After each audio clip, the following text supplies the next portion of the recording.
Hey, shalom, shalom. I'll start by giving all glory, honor, praises unto YAHAWAH, BAHASHAM, YAHAWASHI, BAHASHAM, HAKWADASH. Double honors to the elders and apostles, a great millstone to teach and move well. Peace and salutations be to the elect. I'm Balatazo. I'm coming at you from the GMS Tampa camp down here in Tampa, Florida. All right.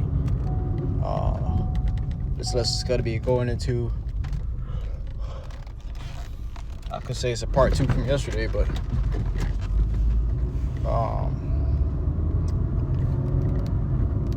the topic is, let me pull it up. The topic is, where it says here, by Lee Worldstar Hip Hop posted it, and this one is from my mixtapes on Instagram. It says, U.S. Army raises enlistment age from 34 to 42 and can now accept recruits with past drug convictions. Okay, so in the lesson I just dropped yesterday, I was talking about how the soldiers are smoking weed so they can fail the drug tests, so they won't have to be sent off to war. And today, the article was released saying, it says, U.S. Army raises enlistment age from 34 to 42 and can now accept recruits with past drug convictions. And you niggas are already in there, so they accepting recruits. How much more do you niggas that's already in there? You know? They're gonna hit you with that. Well, we all smoke weed, buddy, but you gotta go over there and put them boots on the ground in Iran. Yeah, they're gonna hit you with that shit. You find out these devils really don't care about that. When it comes to them accomplishing their goals, their selfishness and their greed, okay? They don't care what the hell you're doing. All of a sudden, the laws don't apply. All of a sudden, the rules can be bent and twisted and broken. Okay, they don't want you to bend the rules, but when it's to their benefit, they're going to bend the rules. Right? It says, and can now accept recruits with past drug convictions. So you got, you've been convicted of what? Smoking weed or whatever it may have been, or in possession of marijuana, whatever. And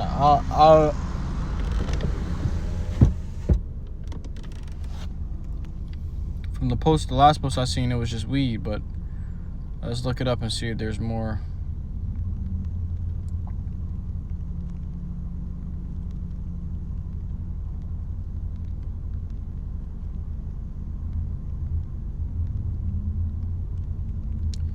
To what extent? Let's see.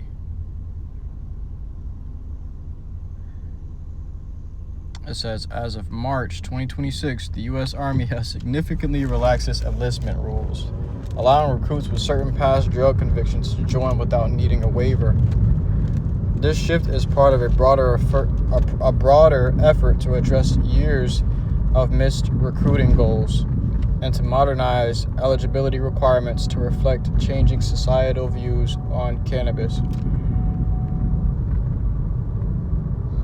Right, so far it looks like it's just cannabis, you know, so far.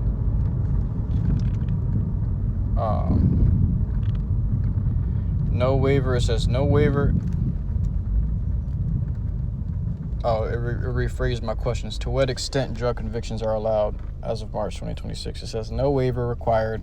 Prospective recruits with a single conviction for possession of marijuana or possession of drug paraphernalia, in parentheses, such as bongs, pipes, or roach clips.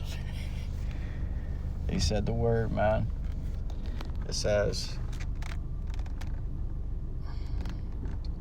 such as bongs, pipes, or roach clips, no longer need to secure a special waiver.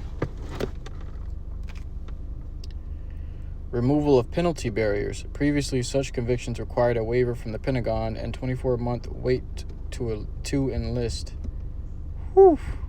2 years. And a mandatory drug test. These requirements have been removed for single These requirements have been removed for single offense applicants. For single offense, okay? So if you only got one offense, being caught with drugs, whatever, you good to come in. You don't need no waiver no more. You don't need a 2-year wait. You don't need to go through the Pentagon, whatever. It says waiver still needed.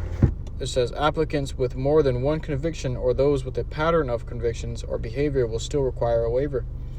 Age and other changes. The Army also raised its maximum enlistment age to 42 in March 2026, bringing it in line with the Navy and Air Force, which already allowed older recruits, often with varied criminal history checks. All right. So here it is. They're starting to lighten the load, right? To lighten the requirements of getting into the Army. Okay. Why are they doing this? Not because they're missing out on goals, but because they about to start putting boots on the ground, man. We were in war. They're gonna need to send more dummies, send more pawns, send more punching bags and distractions across the seas. Okay, just so they can accomplish their goals. All right. Bringing the age up to from 34 to 42. That's a what? 8-year difference. They ain't go up by 2 years. No, not 4 years. They went up by 8 years.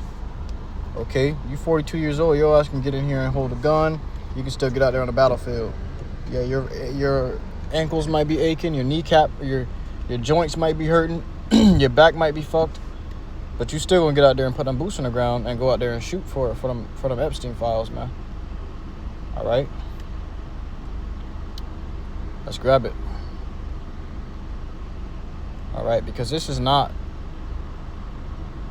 So like it, bear with me.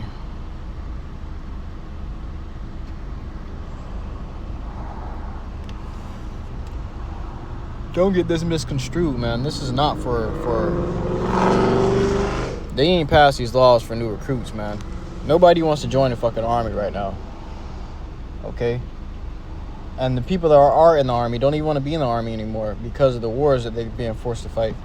And they don't want to go over there and fight no wars. So all of a sudden you just raise the age range to 42. And to whose benefit? The people the citizens of America, or to your benefit? You know? Speaking to you wicked ass elites. Right? It says 2nd Ezra chapter 16 and verse 33. The virgin shall mourn, having no bridegrooms. The woman shall mourn, having no husbands. All right? Their daughters shall mourn, having no helpers. Okay? Where are all the men that these women say they can live without? They finna be sent overseas. Okay, and then you bitches gonna be mourning. Oh yeah, but you was just independent a minute ago. Oh yeah, I can do without a man. You see these social experiment videos where they ask the woman if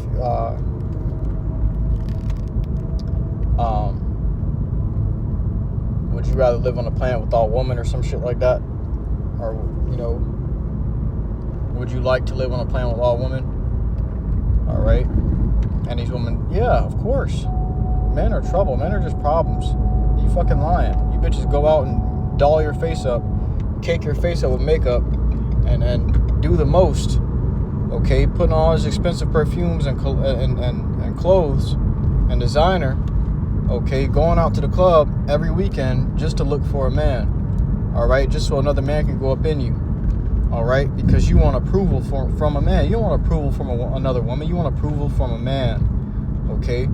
So these women be lying. So this is all gonna come out. These women gonna have to be straight up honest. Everybody's gonna be humbled, especially you women. Gonna be coming to a humbling phase where you're gonna have to admit, yeah, I need the man, and please don't send them overseas. You're sending all of our men away. You got these islands. There's islands. I believe it was one of these islands. I forget what it was called, but it's like 76% women.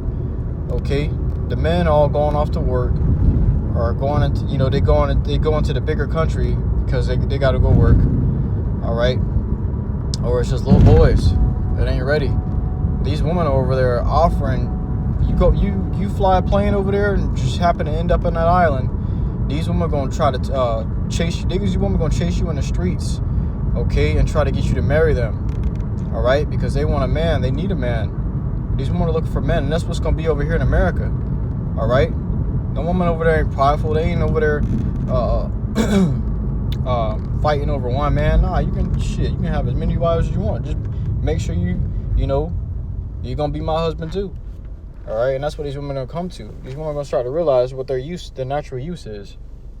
As scripture say, I believe it's Romans, where these women left their natural use. Okay, these women have left their natural, but they gonna return to it when they see that shit ain't going the way they want it to go anymore. And that covenant they made with the devil and the serpent in the garden fails. Okay, they're gonna have to resort back to being a natural woman. All right, I was watching this funny video where there was the guy was talking to his wife about, how they're enlisting women, how they're about to start drafting women too.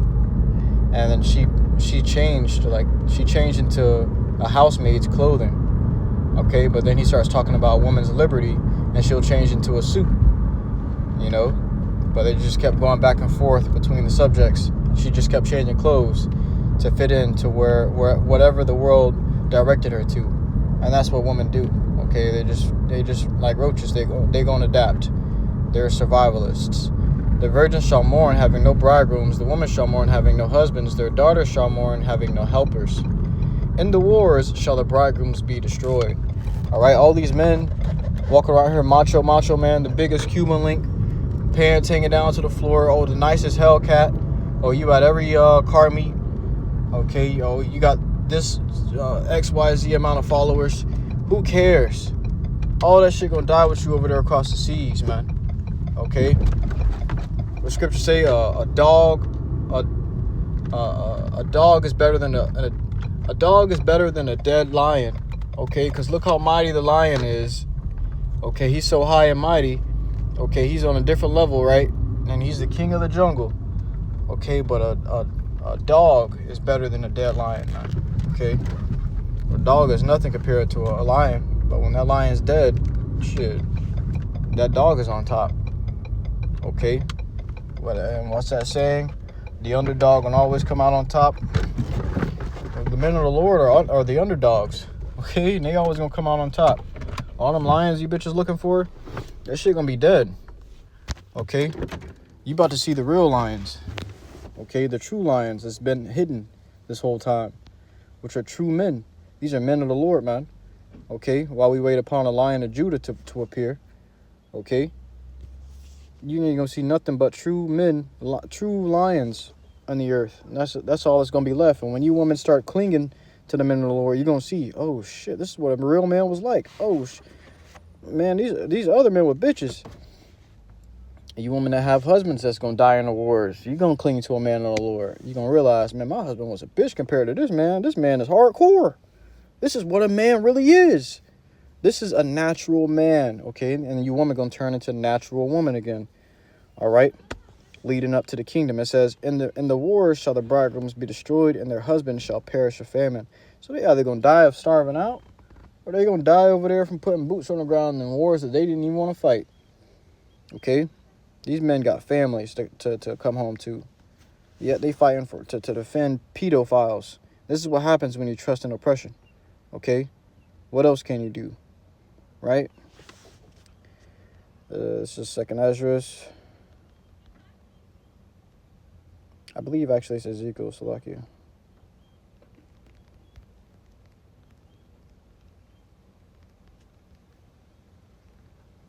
In the book of Ezekiel, chapter 7, verse 15, the sword is without, and the pestilence and the famine within. He that is in the field shall die with the sword.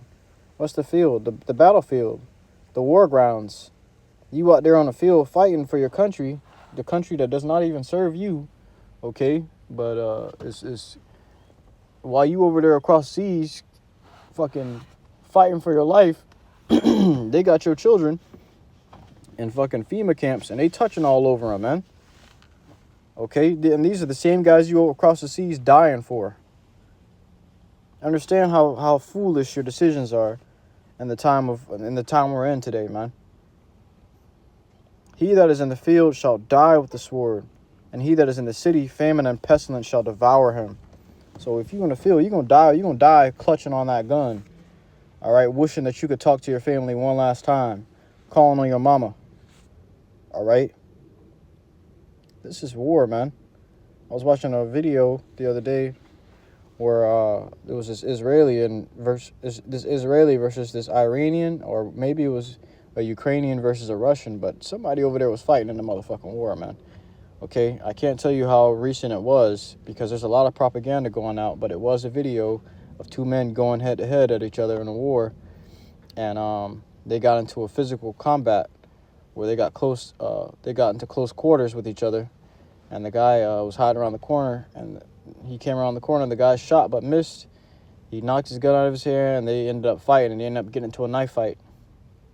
All right, the opposing guy that wasn't recording ended up getting the victory, and the guy that was recording was just laying on the floor, just breathing like, don't touch me, don't touch me, don't touch me, you got me good, just let me die in peace, don't touch me. And the guy just got up, he looked at him, and he just walked away. Okay, these men are fighting the wars. It's what they say, all wars are bankers' wars. These men ain't really got no problem with each other. They both got family they got to return to, but they're fighting on behalf of pedos. Okay, pedophiles, man. Okay, going across the doing all they can to protect their family and to feed their family and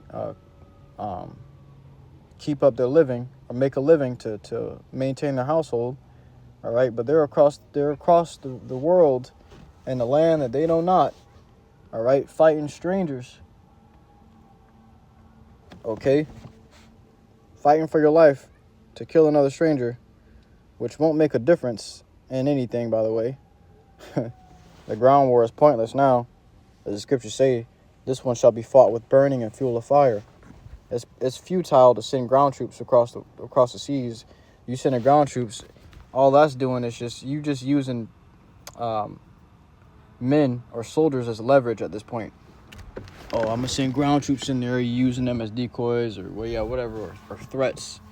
Okay, but lives are on the line, and you men that have pledged yourself into this wicked ass country and these wicked ass elites, you're gonna find out soon enough when you over there bleeding out, and your last thoughts are, man, I really died protecting the files, protecting the Epstein files, protecting pedophiles, protecting the wicked elites. These people don't care nothing for us. All those things that you saw in them files come out, man, you still over there. These people don't want to fight anymore. That's why the previous lesson was their might have failed. Okay, the men of Babylon have forborne to fight. They don't want to fight. They got no fight in them. Okay, you can't go and win a war with soldiers that ain't got no fight in them. All right, they're already defeated. Okay, matter of fact, they might even switch up on you while they're across the seas. They might even start helping out the enemy team, man. Guys, listen, we just need to lock in, man. We can become buddies. We can go against America and Israel together. How about that? You know, and it's gonna get to a point. But America's divided, Israel's divided, the whole world is divided. Okay, America's allies are divided against her. Okay, and America's divided against her own allies. Nobody's working together. Okay. But I can tell you who is working together and is in unison and is in one mind and body and spirit, that of the Lord, YAHAWASHI, and his elect. Okay, his prophets, his chosen. All right? The Lord is about to, he's setting up his army on earth already. The Lord's army is already in the earth. Okay? You ain't noticed the Lord's been building his army up in the midst of your kingdom. You fools, man. Okay? It's the battle is really Jacob versus Esau. All right, the blessing of Esau versus the blessing of Jacob. Okay, and the blessing of Jacob is going to win in the end, man. Okay, I'm watching this video that the beloved elder brother MANASSEH did, GMS South Carolina,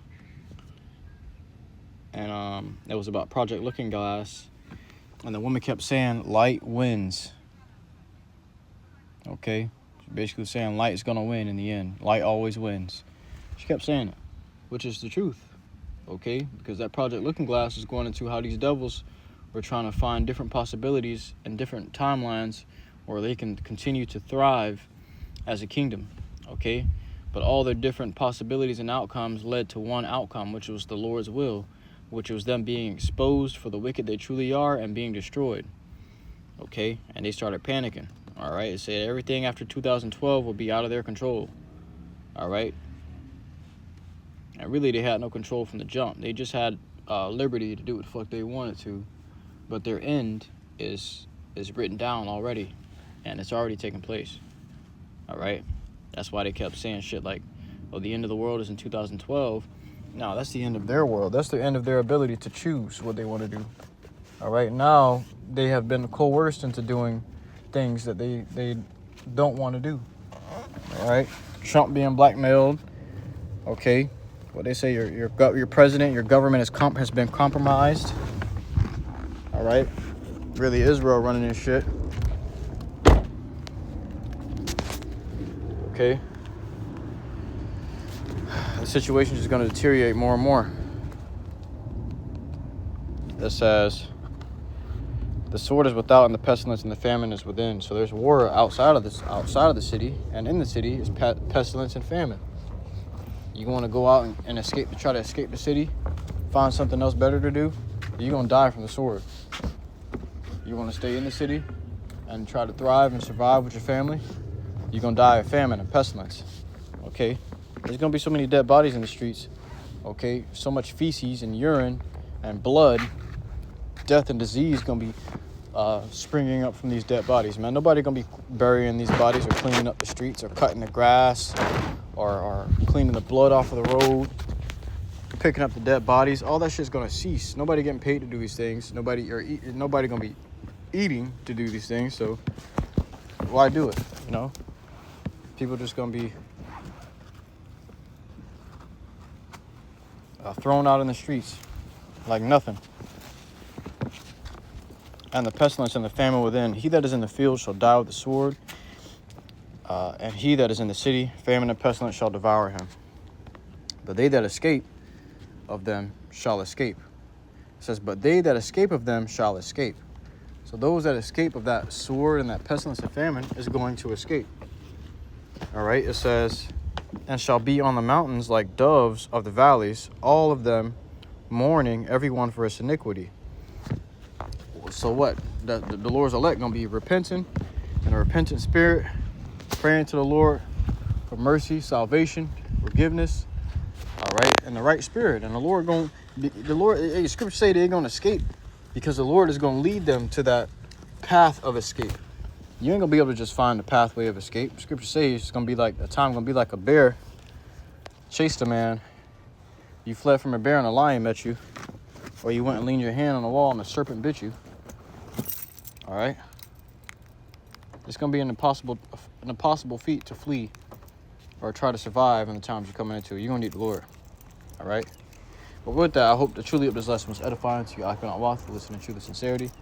So next time, Mashallah, I give all glory, honor, praises unto Yahawah, BAHASHAM, YAHAWASHI, BAHASHAM, and Shalom.